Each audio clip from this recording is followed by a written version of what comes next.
On or about June 12, 2006, during a routine patrol of ancient sites in southern Iraq, members of the U.S. Army's 260th Quartermaster Battalion made what some are calling the greatest archaeological find of all time.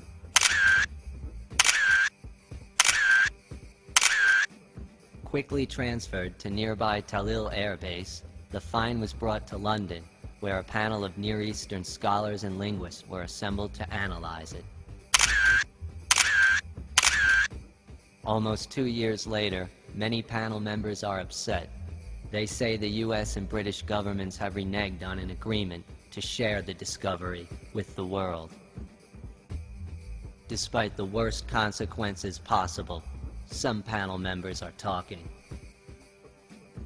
The find, which they call extraordinary, and having considerable repercussions for many universally held beliefs, is described as an oblong copper box containing several broken tablets written in Sumerian. Largely unreadable, one fragment scholars have translated tells the story of Ziusudra, the antediluvian Noah.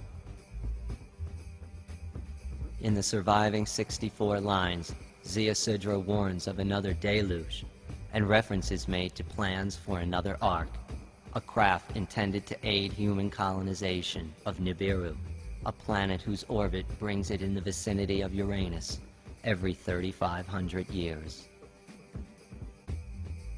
Nibiru will again orbit past Uranus in the year 2012.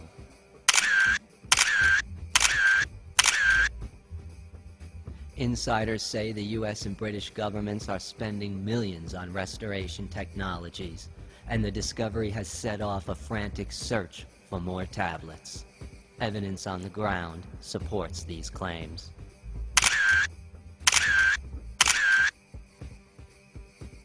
As of mid-March 2008, 6 copies of the translation have surfaced in various cities around the world: Paris, Amsterdam, Madrid, Aleppo, Karachi, and Tangiers.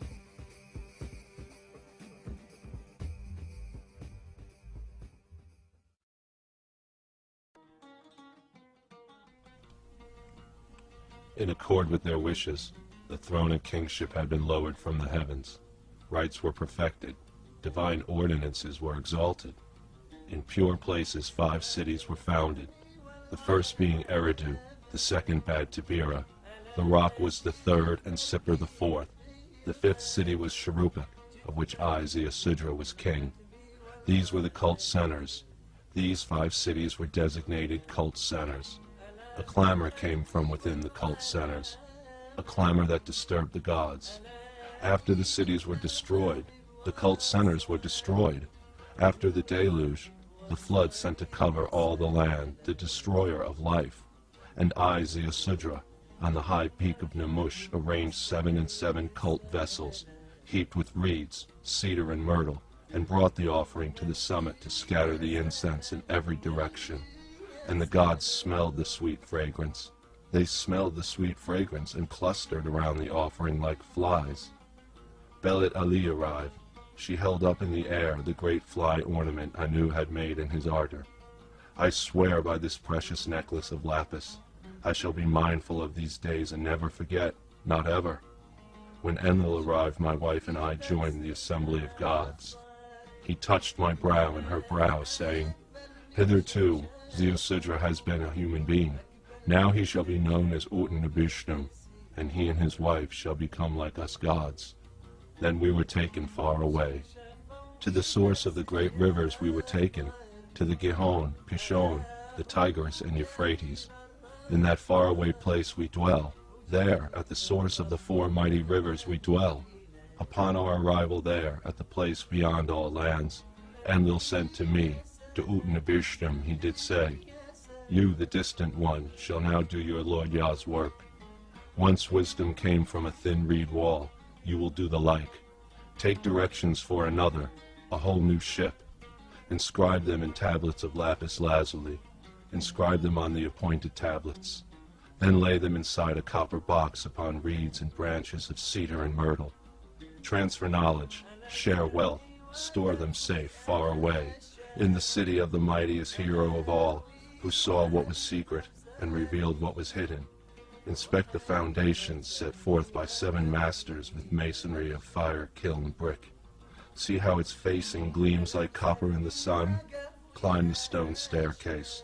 Look out at the land it encloses. Admire the gardens, shops and temples, all of the magnificent places. Identify the cornerstone. Look underneath. Now at that time in those days the world was still anew.